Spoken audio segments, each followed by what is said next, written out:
Welcome. Kindly subscribe to YouTube channel and follow on Facebook page at Dr. Zabby's Talk Show.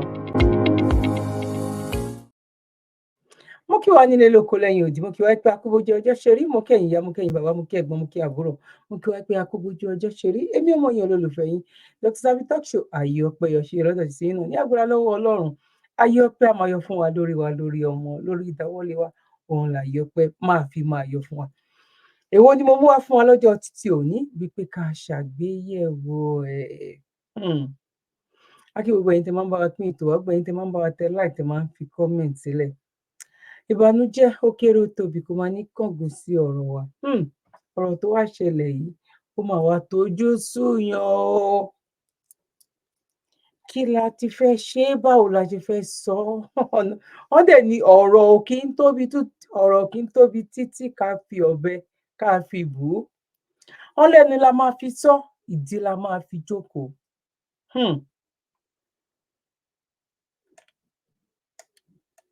According to nǹkan tó máa ń pe Ìjẹ̀bú, gbogbo àwọn kinní yẹn ṣé tó ṣiṣẹ́ ń bẹ̀ mọ́ ni.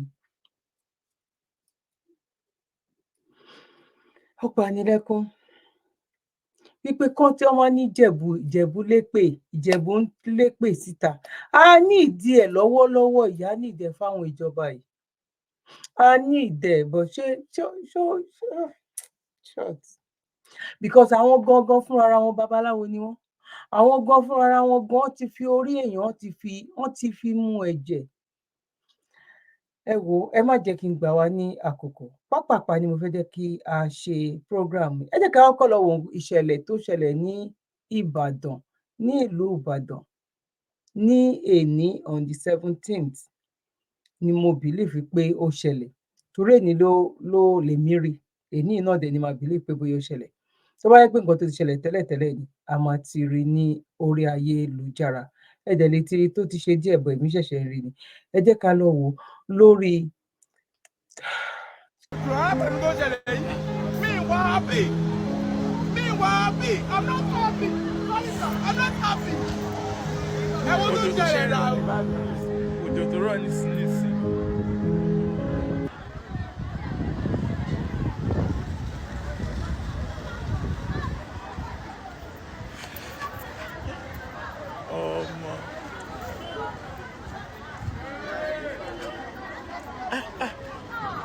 Down.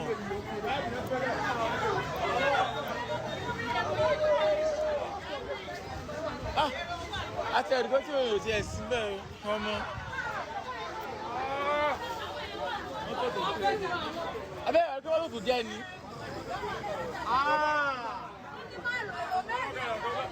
Ọlọ́kadà kan bá ṣáájú. Yẹ̀gbúrò pọ́sì ẹ̀. Èyí pọ́sì eléèkẹ́.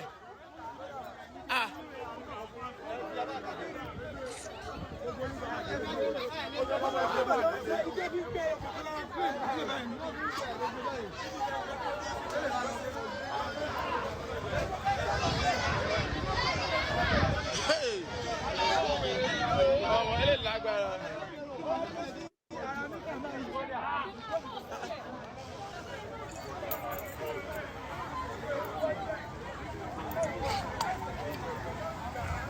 Ṣe rí ẹni ẹlẹ́ni èèyàn eléèyàn yẹn bó ṣe wà yẹn, òun ti jẹ gbèsè ni. Ìdílé kan ti wà nínú ẹkún nìyẹn torí pé kí ni kò sí insurance. Company tán gbé fún wípé kó ṣe síbẹ̀ yẹn gan. Wọ́n wá lè agree wípé àwọn máa fún lówó. But I'm pretty sure wípé wọ́n máa fún ní owó yẹn bóyá bí ká tó rí bí 8 years or 10 years ló máa tó fún lówó. Tọ́ bá dẹ̀ máa fún lówó dẹ̀ rí, ó lè jẹ́ owó tó jẹ́ pé kò tiẹ̀ tó ra mọ́tò ẹyọ kan. Àti pé òun gan fún ara ẹ̀ gangan lè má ní insurance. Ó lè jẹ́ sí nǹkan ló máa realize pé insurance tó ń ṣe fún òun gan fake gan ni. Kò sí ìjọba, kò sí ará ìlú. Now, ẹ jẹ́ ká go straight to the point lọ́jọ́ títí òní.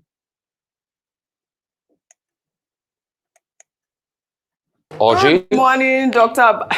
Rufai.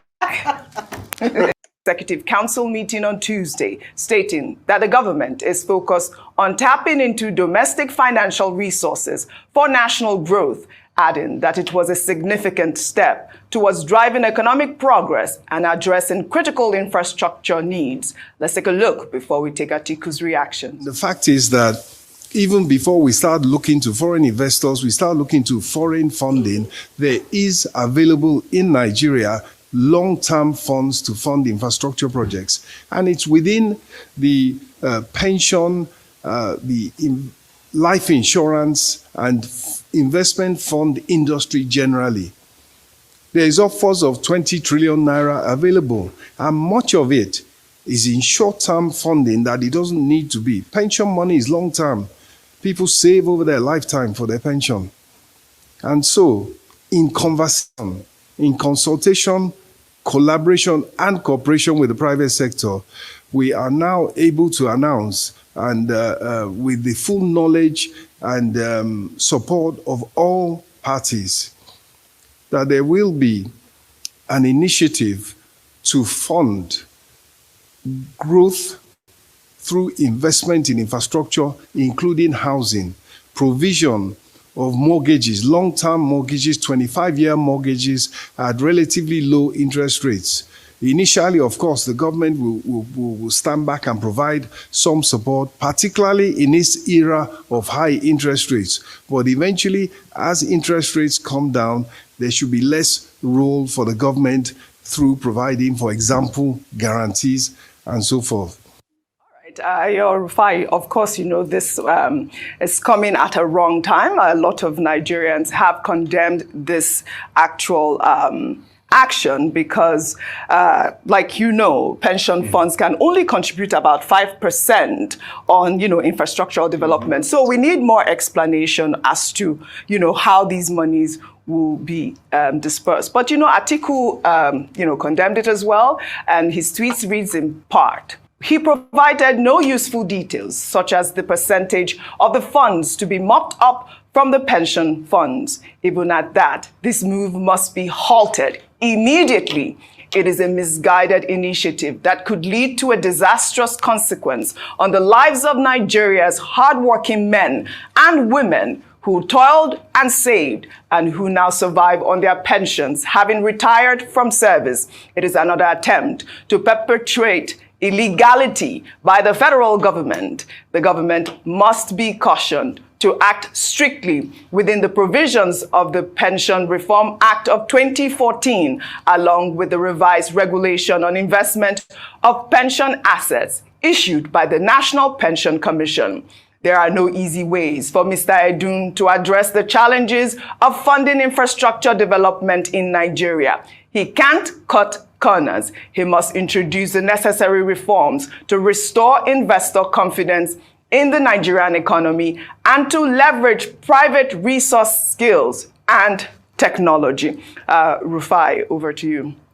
I mean, Oji, this matter concerns me because I have my money, my pension money in that 20 trillion. Please don't touch my money. Don't touch my pension funds.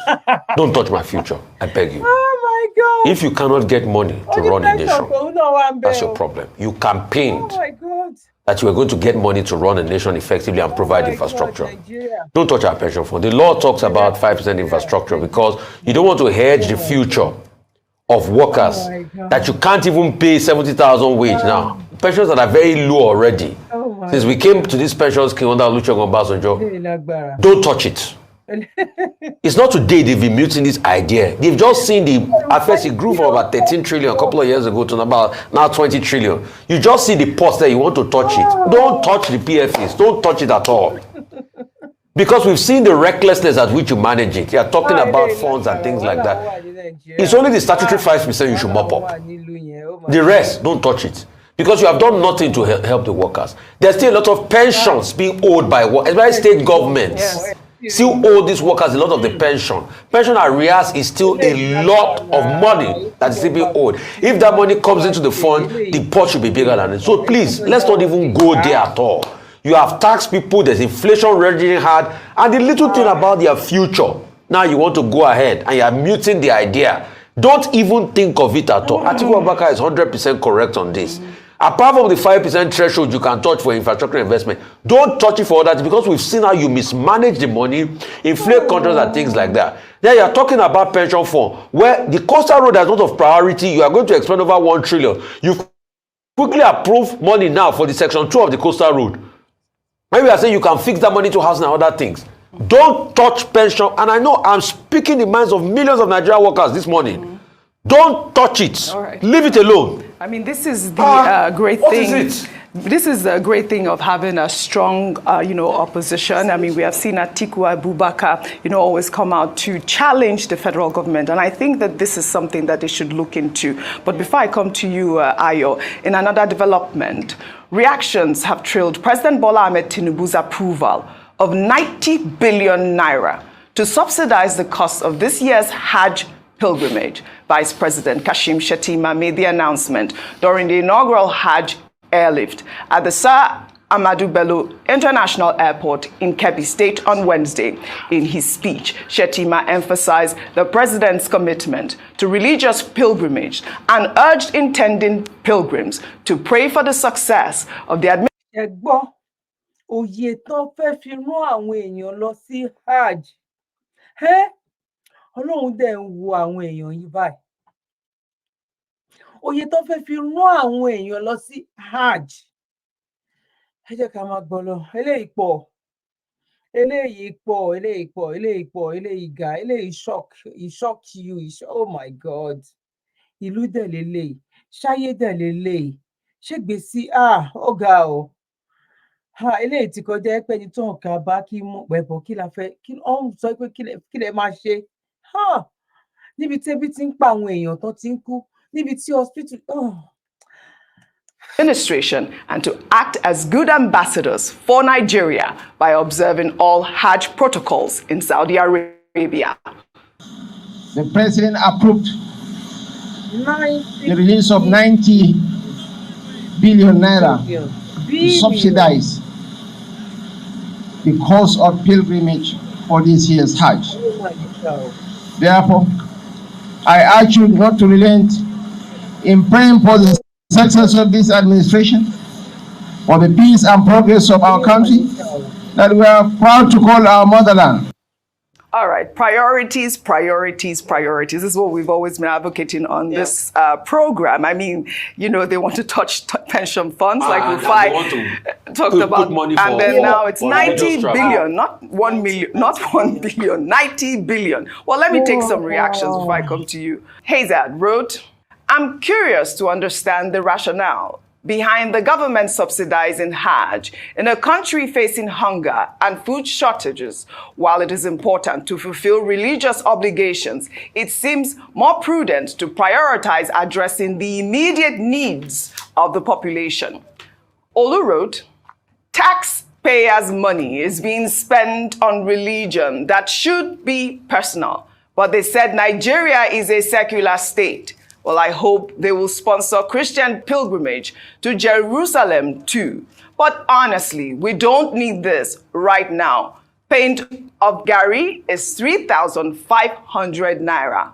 Poor men are struggling to breathe. Shall we quote President Bola Ahmed Tinubu? Let the poor breathe. I mean, this, I believe, should also be looked into. Ayo. Totally looked into, and I'm glad that you're taking this story straight after we've talked about the fact that they want to touch pension funds to be able to fund infrastructural projects.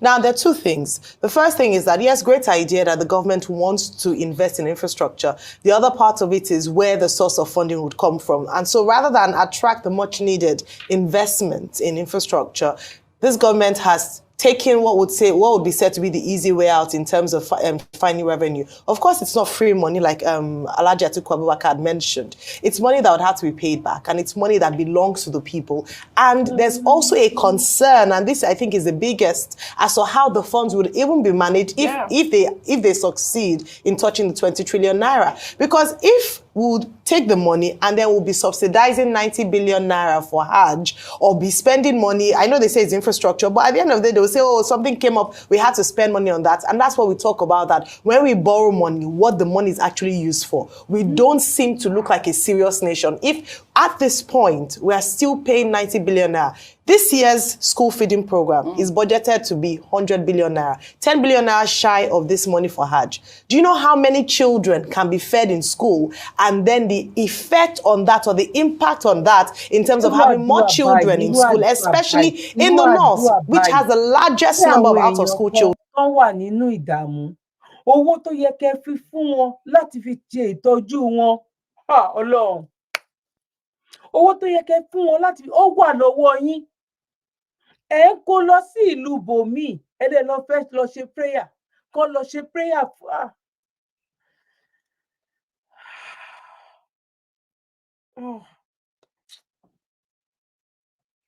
ẹ rí ọ̀rọ̀ tí Mr. Rufai tó sọ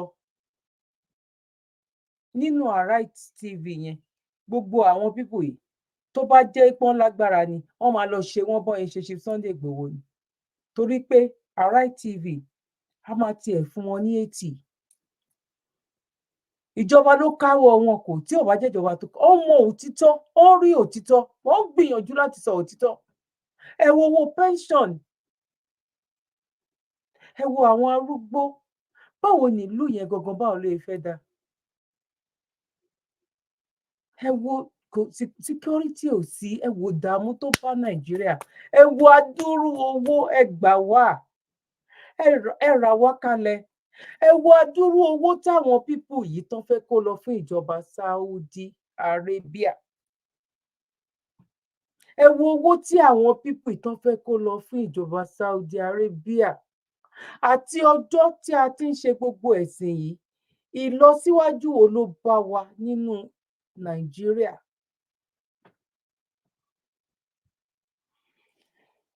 Ọlọ́run.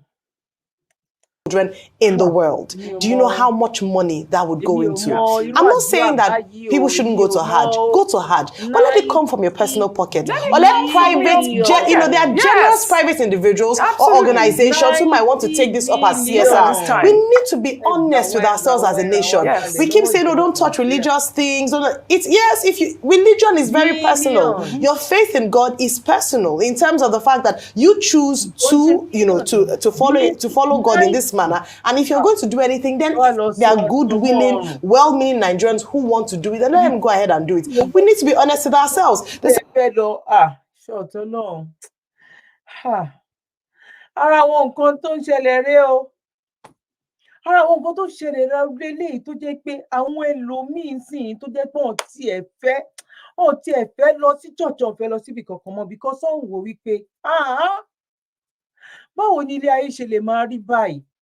Báwo ni ilé ayé ṣe lè máa rí báyìí torí ti Ọlọ́run? Àwọn tó ní lọ́wọ́ tó jẹ́ pé àwọn gangan Ọlọ́run wá lé ayé kó wá tún ilé ayé ṣe, ẹ ló nírọ́ ni wọ́n, ẹ náà kì í ṣe olóòtítọ́, torí ẹ mọ̀ pé bẹ́ẹ̀ ni òtítọ́ wà. Tó bá jẹ́ gbà tí òtítọ́ wọ́n ṣì ń lò ní Áfíríkà ni, ṣán máa rí gbogbo orú nǹkan báyìí, ṣán máa rí mú jẹ. Kó tó wọ ọbẹ̀ kan ní kó fi Ògún búra. Wọ́n ṣáà ní nǹkan táwọn bàbá yẹn ń lò ń gbà yìí tó máa jẹ́ pé wọ́n máa ṣí wíńdò lélẹ̀, wọ́n máa ṣílẹ̀kùn nínú lélẹ̀. Wọ́n máa gbé ẹrù wọn sí ojú ọ̀nà ibi tí wọ́n máa ti ń dá oko, according to bọ́n ṣe sọ. Tó máa fi nǹkan lé lórí tí ò dẹ̀ sí ẹni tó máa lọ gbé ẹrù yẹn ní middle of the road. Tó bá lọ sóko, tó bá gbẹ́rù, tó bá dúró de mọ́tò. Tó ní mọ́tò dẹ̀ máa gbé tó máa já oníkálukú lẹ̀ fún, ta ló lè ṣe irú ẹ̀ ń sìn? Òun kọ́ ni CCTV ni, ìwọ gbé kó wá mọ̀ tó bá máa mú ẹ tàbí ò ní mú ẹ. Ìwọ náà lọ síbi CCTV bá wà ń sìn, kó lọ gbé nǹkan bẹ̀, CCTV á mú ẹ. Wàá jẹyún ẹ̀ ní iṣu, bẹ́ẹ̀ náà nígbà yẹn, bọ́ gbogbo yẹn ló wá fi wá bá wa. Àtìgbà tá ti wá gba ìtàn tí ní ká wá gbà lótìtọ́ àtòdodo tá ti wá gbà, báwo ni ìgbésí ayé ṣe rí? 90 billion nínú nǹkan tí ó ń ṣẹlẹ̀ ní Nàìjíríà lọ́wọ́lọ́wọ́ yìí. Èmi ò mọ̀, mi tiẹ̀ mọ̀. Bá ní mo mọ̀. Probably politicize this. With my little age, I can't be the president of this country, and I will tell you I'm not aware of what is going on. Then it means I am not supposed to be there in the first place. If you're in the place where your impact is not felt, then your presence was never needed. I am very, very pained. My grandmother in the village cannot go to farm all alone because of insecurity. So are you not telling me that a nation of over 200 million people cannot fight insecurity? We can, but some people have actually politicized this thing. And that is why even the rice farmers cannot go to the farm now to say they want to produce rice, because somebody will be there to kill them. Now, the basis for kidnappers now in this country, once they catch you, you are paying 100 million. You and I, if I ask you now, God forbid, if they pick any of your family member, God forbid, can you afford 100 million naira? Is it not when you even have the 100 million that you think of 100 million? I don't have 100,000 naira in my account. So God forbid they pick any of my family member and ask me for 200,000. Where will I get it from? Ministers tó lọ ní last year, ṣe gbóyè owó hotel. Oye family ẹ̀tàn lọ́kọ lọ bá the end of the day kí ló ṣẹlẹ̀? Emefiele kí ló ń ṣẹlẹ̀ sí? Bello náà Jaya Bello náà ma kí ló ṣẹlẹ̀ sí? Kí ló máa ṣẹlẹ̀ sí wọn? Nothing. Ẹni tó kún Nigeria flight tó kún lọ́dà kí ló ṣẹlẹ̀ sí? Ṣàgbọ́ anything?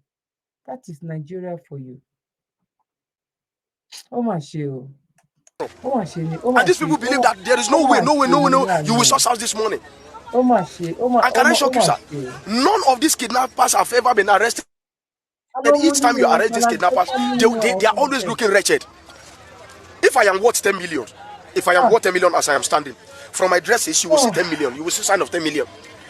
So someone who has been collecting 100 million, about 5 times, 500 million. When you see the person, you see the kind of shoe he's putting on, you will know that someone is actually sponsoring these people. Someone somewhere is negotiating on their behalf, collecting the ransom on their behalf. And the government of the day is aware. They can't claim not to be aware. It is not possible. Because they see all Nigerians, they see all the masses, the presidency see all the masses as noisemakers. And this was exactly the same thing Buhari did. He believed we are all noisemakers. And can I shock you? If we decide to organize a small protest now, they will send firearms against us, they will kill us, and nothing will happen. That is why I said solution. There is no solution. So I am talking to you now because God has said I should talk. I am talking to you now because I have hope in God. So God has been the one sustaining us. But talking about solution, honestly, sir, I can tell you that there is no solution. These people doesn't feel anything for us. This one I am talking now. If they have the power to shut, if they catch me, what are we saying? There is no solution anywhere. If we should organize ourselves now that we are going to National Assembly, the next thing you will see soldiers shooting at us. These people have no conscience. So another one, Nigeria is doomed. It's gone. It is gone. It is not. It is irreparable. I am telling you, because Buhari came and he laid down a bad precedence. We know what happened during the election. By the grace of God, I am not very educated, but from the way I talk, you will know I am not stupid either. I am neither educated nor stupid, so I am just in the middle. So somebody will not call me an illiterate, and I will simply not call myself a well-educated fellow. So from the way I talk, you will know that I actually know what I'm saying. The country is gone because the next person that will come, we say, Buhari did it, you people did not talk. And that's right. Tinubu also did it, we did not talk. And that is also right. Let the court tell Tinubu to do things like this. Now Tinubu will tell the court that he is the court himself. So tell me, in a place where rule of law is not in existence, do you think we can do anything? The country is gone, Nibaba. Let's not deceive ourselves.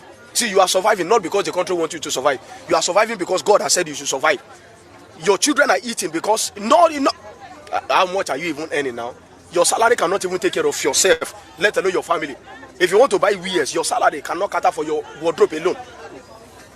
The country is gone, like it is gone. So we are talking because we feel okay, there is still that God factor.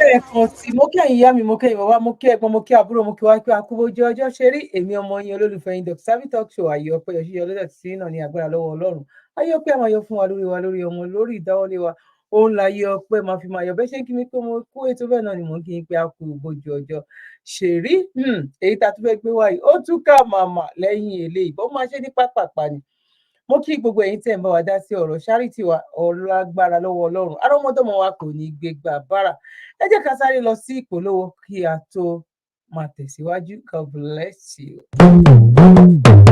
Látijọ́ aláyé ti dáyé lọ́kọ́ tí ń sọ lówó orí aya tájọṣepọ̀ wọn sì jẹ́ gbádùn òun fa ìfẹ́.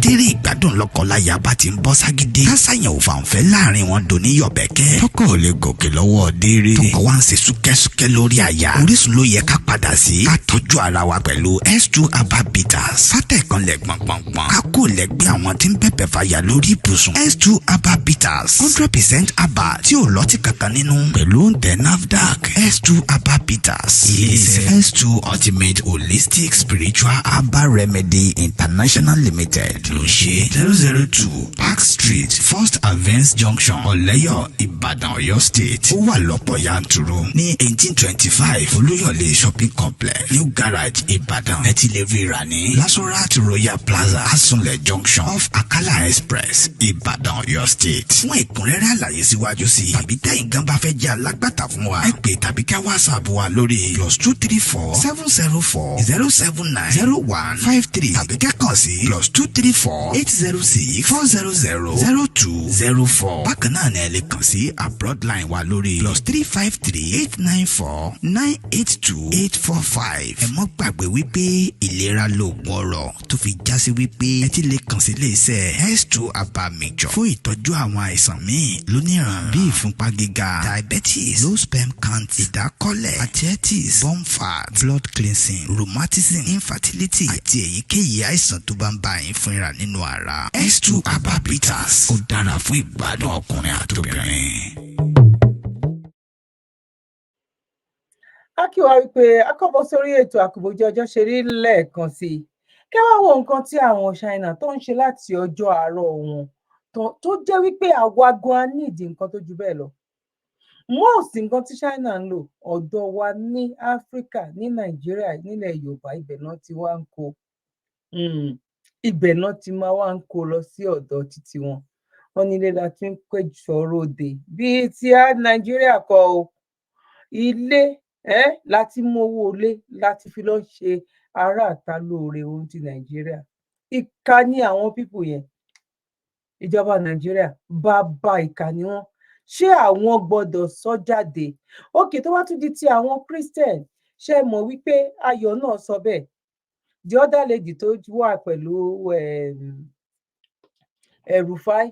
Ṣé mọ̀ wípé òun náà sọ bẹ́ẹ̀ wípé tó bá dìgbà àwọn ti Christian náà, Rufai náà tún wá support wípé àwọn oníṣẹ̀ṣe wà, àwọn traditional, àwọn náà ẹ máa kówó fún àwọn náà o. Ẹ máa kówó fún àwọn náà, tó máa kówó fún wọn. Tó máa kówó fún wọn. Ara Muslim tán sọ leléyìí o. Ìgbà tí ò jẹ́ Muslim gan ọ̀ ń ṣe bọ̀ ní ibi tí ìnira yẹn tó pọ̀ dé fún àwọn ènìyàn. Ẹ̀dẹ̀ lẹ fẹ́ lọ sọ́dọ̀ Ọlọ́run kan bí kan bẹ̀ yẹn. Àwọn ọmọ Ọlọ́run dẹ̀ ń jẹ yẹ̀pẹ̀. Ẹ stop kìíní, ẹ má kẹ́sì sú gbogbo everybody. Ṣé ilẹ̀ ń parọ́ ni tàbí ẹ̀ ń parọ́ mọ́ Ọlọ́run? Torí kò tiẹ̀ fẹ́ yí àwọn ènìyàn. Àwọn òyìnbó kò wọ́n máa wò wá bí a dẹ̀ ń blame àwọn òyìnbó. Ṣé òyìnbó ló tún wá fún yín ní bọ́jẹ̀tì wípé ẹ fún wọn ní 90 billion?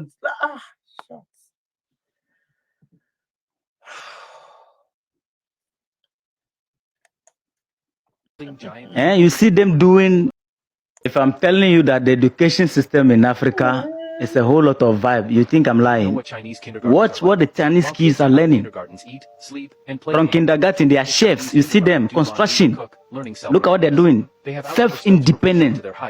They are chefs already. These are the things you graduate from here and go to catering school before you learn. Watch. Look at it. They know how to handle the sewing machine. Look at it. This is education. You see, before you graduate to the next level, you have a skill in your hand. Look at it. Balance training. You see them doing concentration exercise. Look at it. You see, they are practicality in school. Look at what they are doing. They are already smart. This, you see, military training. Meanwhile, in America is crying today. In America, the children don't even know whether they are male or female. The male don't know whether they are confused. They have to go on debate and explain to them that no, you are a man. Look at what they are doing. Balance technique. military training. This one you have to, in Ghana, in Nigeria, in Africa, you have to graduate, join the army before you'll be able to go through this training. They are training their kids. They put the sense of patriotism in them to defend their country from childhood. Welcome to Africa. Let me raise the volume. The language of prayer. Is it? Yeah. Yes.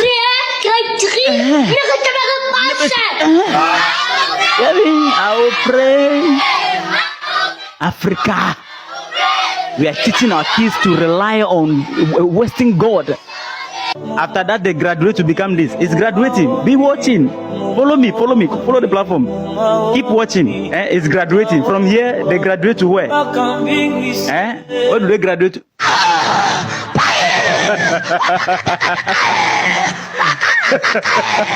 From here, they become generators.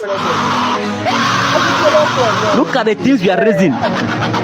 We educate them. And they grow up and become prayer warriors. Who is coming? God, because fear, no one is coming. Ẹ jẹ́ ká wo ibi tí ọba Áfíríkà níbi because irú owó tó ń kó lọ yẹn òun ló fà tó fi jẹ́ wípé ẹlòmíì ṣerú nǹkan tí mo fẹ́ gbé wá nínú fídíò yìí tó máa wò wípé ìgbà tóun ò ṣerú ẹ̀ kí ni kóun kún wá máa dúró láti máa ṣe kó tó di pé mo gbé fídíò náà wá ẹ̀yin bàbá mi ẹ̀yin ìyá mi tí ẹ bá fẹ́ kàn fún sí dókítà nọ́mbà wọn ló ẹ jẹ́ kí n gbé wá sí ojú amóhùnmáwòrán so that anytime ni ẹ lè pè wọ́n. Wow.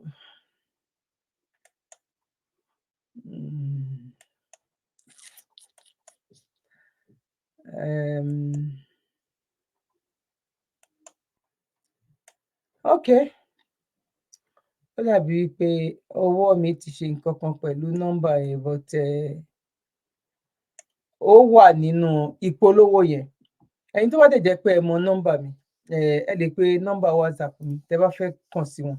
Bóyá wo ọkùnrin tó jẹ́ wípé ó gẹ́tà síbí ìgẹ́tà síbí ó rí bó ṣe jẹ́ ẹ̀yin tẹ́ bá mọ̀ bẹ́ẹ̀ ẹ kàn sí dókítà fídí logologo ń jí òun ni ara yín ló máa jẹ́ ní agbára lọ́wọ́ Ọlọ́run. Ẹ̀yin ọkùnrin ni mò ń bá wí yẹn o ẹ mọ mẹ́sẹ̀gì tí mò ń pass yẹn bó ṣe rí gangan nìyẹn tibítibí mẹ́sẹ̀gì yẹn bó ṣe rí nìyẹn ẹ kàn sí wọn wọ́n máa bá yín sọ̀rọ̀ á lè béèrè àwọn nǹkan méjì mẹ́ta lọ́wọ́ yín láti lè mọ ọ̀nà bo làwọn náà lè gbà láti fi support irú àwọn nǹkan bẹ́ẹ̀ yẹn tó wá lè jẹ́ pé bóyá gbogbo ẹ̀ náà ní ìfúnpá ẹ̀jẹ̀ ríru ṣúgà ní gbogbo ẹ̀ ọ̀pá ẹ̀yìn lágbára lọ́wọ́ Ọlọ́run ara wa àìsàn ò ní fi ṣe ibùgbé ní agbára. Mo dúpẹ́ lọ́wọ́ ẹ̀yin tí ẹ fún mi ní feedback mo dẹ̀ dúpẹ́ lọ́wọ́ àwọn tẹ́ fún dókítà náà ní feedback ojú ò ní tì wá ọ̀rọ̀ wa dayọ̀.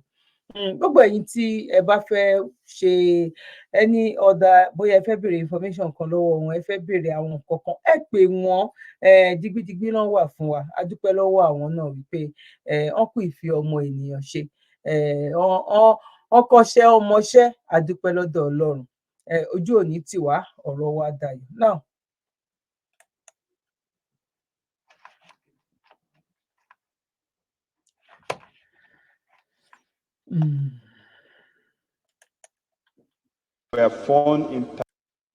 Mo mọ̀ pé gbogbo wa la máa láti wo fídíò yìí fún àwa tá a bá ti wò bọ́ ìkan wà níwájú ẹ̀ tán fi kún sìn ìjọba Áfíríkà ìjọba Nàìjíríà ẹ jẹ́ ká wo nǹkan fídíò kan tán ṣe láti fi kún eléyìí fún àǹfààní ẹ̀yin tẹ́ bá ti wò àtẹ̀yin tẹ́ bá ti wò fún fídíò eléyìí tán ìkan ní nǹkan kan tó attach mọ́ fídíò eléyìí ẹ jẹ́ ká jọ wò.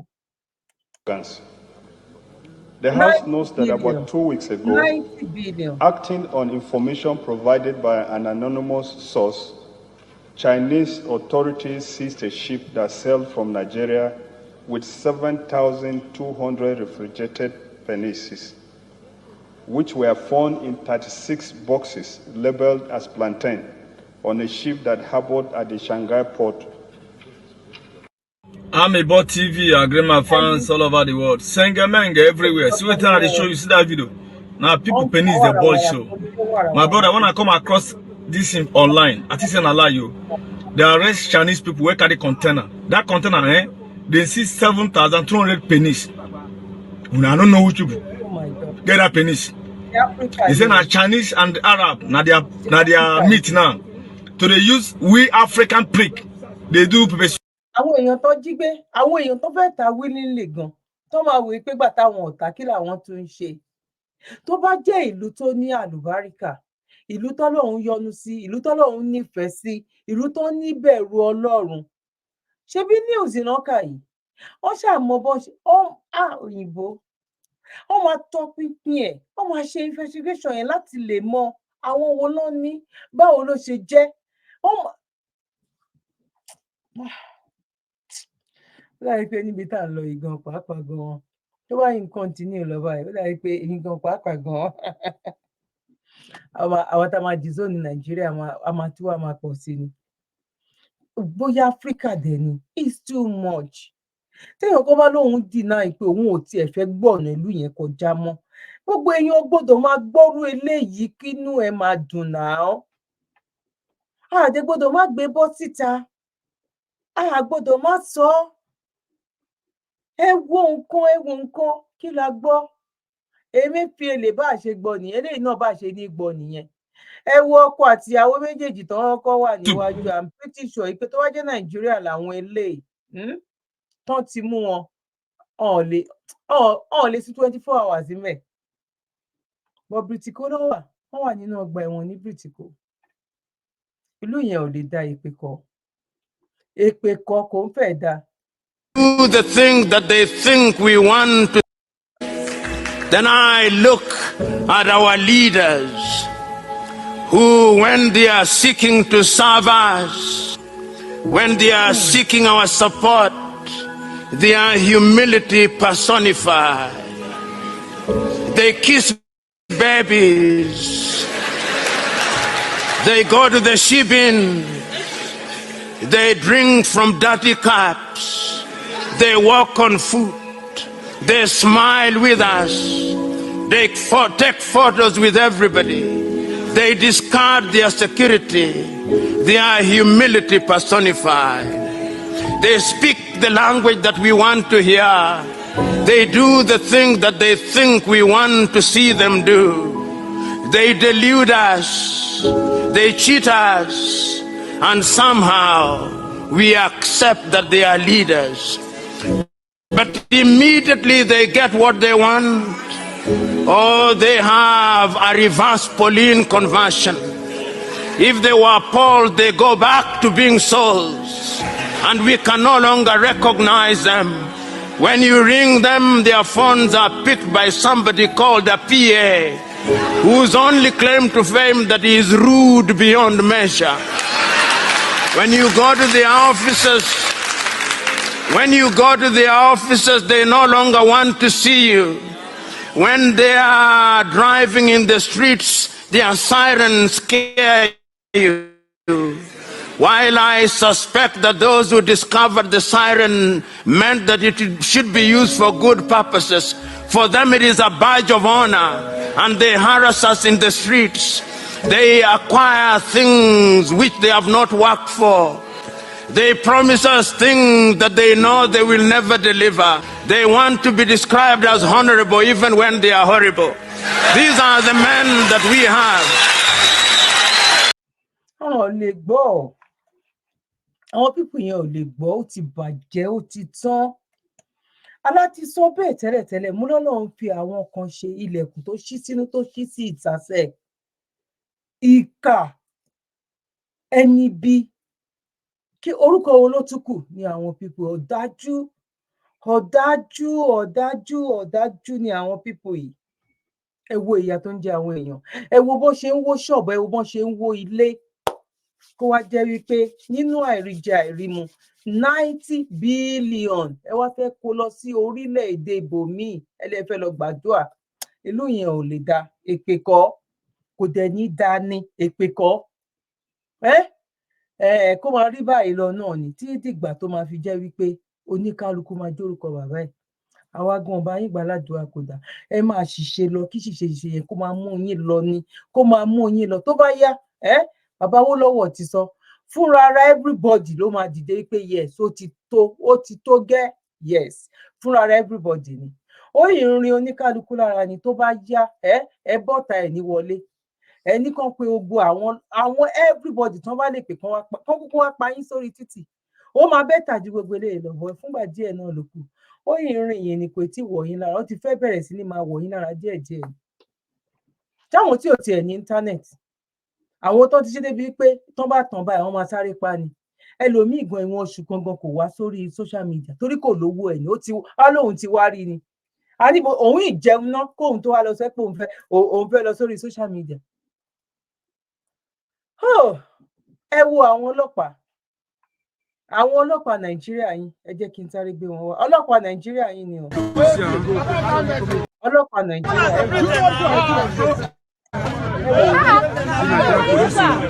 Epele division tiens frère tiens si frère donc Nigeria police brigade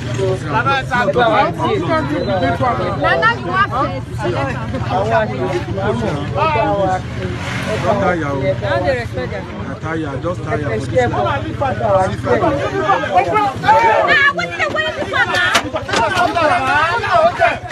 ọlọ́pàá nìyẹn fún mi o ọlọ́pàá tó ọlọ́pàá nìyẹn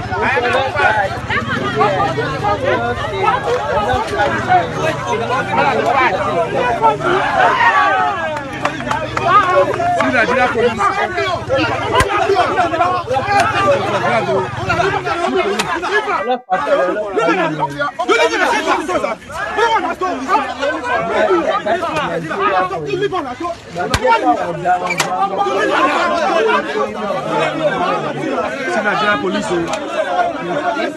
Ọ̀gá gan rí pé ní òun ò fáwọn so we see for this time Ipele police division. My brother went there tell you men at the sea. My brother went there America men at the sea.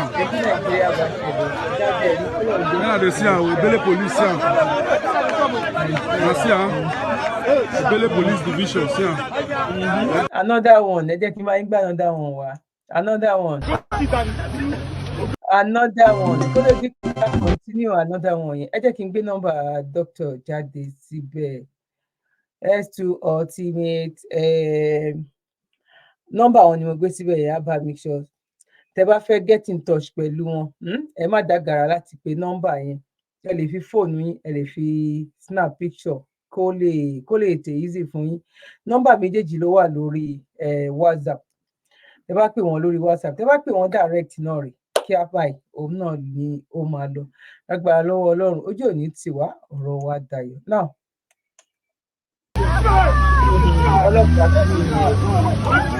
ọlọ́pàá Nàìjíríà nìyẹn Nàìjíríà ọlọ́pàá ló na obìnrin tó ní ẹ̀bẹ̀ yẹn ó na obìnrin ẹni ẹ̀bẹ̀. Oh my God, oh my God. Oh my God. See, as a police officer, he's beating a woman and destroying his heart. Hey, policeman, see me, see my life. Police officer, where's the number? Where's the number? Let me see the number. Where's the number? See my wife. Yes. Look at a policeman. He's using a gun to threaten, beating a woman. Look at his mouth. Ibi tó máa ti fún wọn ní training. Ẹ ráwọn ọlọ́pàá bóyá eléyìí náà bóyá náà tí ló ti wá. Ṣebí táwọn náà ti la rí tán láwọn lọ kó àwọn boys tán dàlú láàmú. Àwọn dẹ̀ fún wọn ní training 6 months. Wọ́n dẹ̀ dà wọ́n mọ́ àwọn ọlọ́pàá. Irú ẹ̀ náà làwọn eléyìí náà máa jẹ́. Understand sí òun ló jẹ́ 60% nínú ọlọ́pàá Nàìjíríà. Ọlọ́pàá Nàìjíríà tó bá ní school start díẹ̀ ní nínú wọn. Ẹ wo àwọn ọlọ́pàá nìyẹn ní oh my God. Oh my God, oh my God. Bí ọlọ́pàá, àwọn ìlú, àwọn gbogbo ẹ̀, bẹ́ẹ̀ náà ni àwọn pastors, àáfà, babaláriwo tó ń dà wá láàmú. Ẹ jẹ́ ká wo eléyìí ká tó máa mú ètò wá sópin. Obìnrin tún ní o, obìnrin. Àwọn ìjọba ò jẹ́ àmì, àwọn aráàlú náà wọ́n tún ní báwo láràlú ẹgbẹ́ wọn náà báwo lẹ ṣe máa là ibi tẹ́ bá ti là ojú ìwà ló máa ṣe ń bí ẹ̀yin máa tọrọ owó ni àwa máa lo private jet a máa lọ máa rálé because ọ̀dẹ̀ ni yín a máa kọ́ yín èyí tí ò bá dẹ̀ gbọ́n nínú yín ó máa yọ ọ̀dẹ̀ tó máa fi kú ni ẹ jẹ́ sáré lọ wò obìnrin ni o obìnrin ẹ̀rí pásítọ̀ tó ń dààmú ẹ̀rí stress tó wọ̀. Africa. Welcome to Africa. Welcome to Africa. Africa is gone. Africa is gone. Oh, my beloved Africa. It's gone. Christianity has destroyed Africa. Religion has destroyed Africa. Our youth has left. Our youth don't use their brain again. Religion have damaged it. Right. Oh my goodness.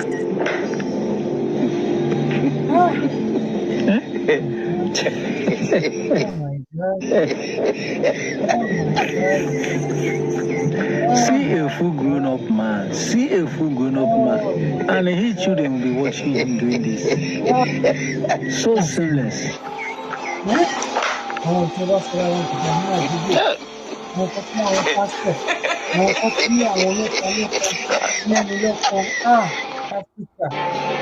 Ẹ wo obìnrin ẹ wo múra ẹ wo ìmúra pásítọ̀ tó ń Africa Holy Spirit Holy Spirit Holy Ghost Holy Spirit Holy Ghost Holy Spirit Holy Ghost Holy Spirit torí Ọlọ́run mo kí wa lẹ́ẹ̀kan sí mo kí wa ipa kú bójú ọjọ́ ṣe rí mo kẹ́yìn ìyá mo kẹ́yìn bàbá mo kí ẹ̀gbọ́n mo kí àbúrò 90 billion lọ ṣe prayer ẹ jẹ́ bá mi fi sí comment section bẹ́ẹ̀ yẹn prayer yẹn ṣó máa gbà tàbí kò ní gbà mo béèrè question ẹ bá mi fi sínú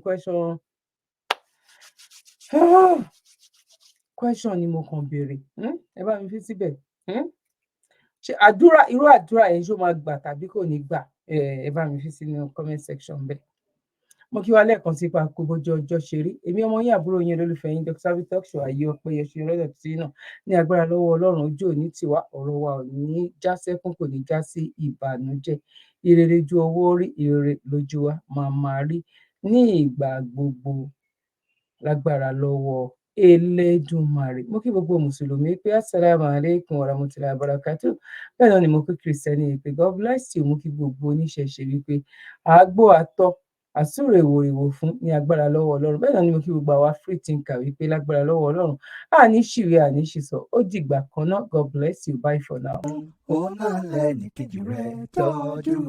Zabby Life Saver Foundation àánú lolówó fi rán wa la fi ń sọpẹ́ fọ́lọ́run àwọn ẹ̀dá tó ń jẹ́ aníparere láyé àwọn èèyàn tá a sì ti ń sọpẹ́ pàtàkì gbogbo olólùfẹ́ wa jákèjádò àgbáyé àwọn tó ń bá wa gbowó ṣètò ìrànwọ́ yìí lọ́nà kan àbí kejì lóòótọ́ ẹ̀yin gan lè jìká tí ò jẹ́ kórí ó jábọ́ lórí ìkànnì Zabby Life Saver Foundation àkàìmọye ènìyàn lọ́lọ́run ti fọwọ́ tọ́ nípa pé ká mú lára bíntín tọ́lọ́run fún wa tá a fi ń ṣàánú àwọn èèyàn tó kù díẹ̀ fún láwùjọ wa láì fi tẹ̀sìn ẹ̀yà èdè àti àwọ̀ṣe rárá sẹ́ẹ̀rì bọ́lọ́run ṣe ń lò wá lórí ìkànnì Zabby Life Saver Foundation táwọn fúnni níṣẹ́ gbalẹ̀ fúnni lóúnjẹ tá a ti ń sanwó iléèwé àwọn ọmọ tí ò lóbìí àti àwọn ọmọ tó kù díẹ̀ fóbi wọn láwùjọ lọ́pọ̀ ìmọ̀ye ìgbà láti yọdún tá a ti gbóúnjẹ lọ fáwọn tó wà nínú ìhámọ́ táwọn olóyìnbó ń pè ní correctional center lọ́pọ̀ ìgbà tá a bá lọ sílé ìwòsàn fún àbẹ̀wò àti pé ká gba àwọn ènìyàn tí ò rówó san lẹ́yìn ètò ìwòsàn wọn àánú àṣewá púpọ̀ nítorí ohun mèremère ohun tá a máa ń bá pàdé lọ́hùn àti ọ̀gọ̀ọ̀rọ̀ àwọn ènìyàn tó ti parí ètò ìwòsàn tí ò rówó san léyìí tágbára wa nìkan ò lè ká gẹ́gẹ́ bí èrò wa ní Zabby Life Saver Foundation àti bí ẹ̀yin olólùfẹ́ wa ṣe ń sọ wípé kọ́wọ́ jẹ́ tó ti lọ síwájú sí i ló jẹ́ àmọ̀ lógun fún gbogbo ẹ̀yin eléyìíjú àánú jákèjádò àgbáyé wọ́n ràn wá àti jẹ́ kí ètò ìtúbọ̀ tẹ̀síwájú sí i ẹ jájọ pawọ́pọ̀ lé ìṣẹ́ òun ìyà nínú bíntín tọ́lọ́run fún wa ẹ lè fi ohunkóhun tẹ́ ẹ bá ní sọwọ́ sí ọ́fíìsì wa nílé No.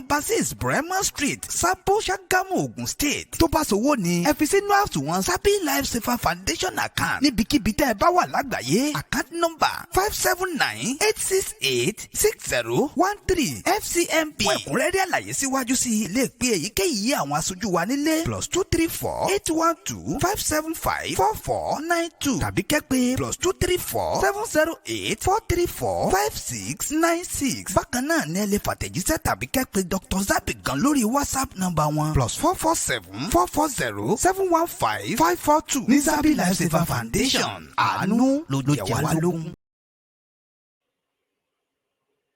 You're welcome.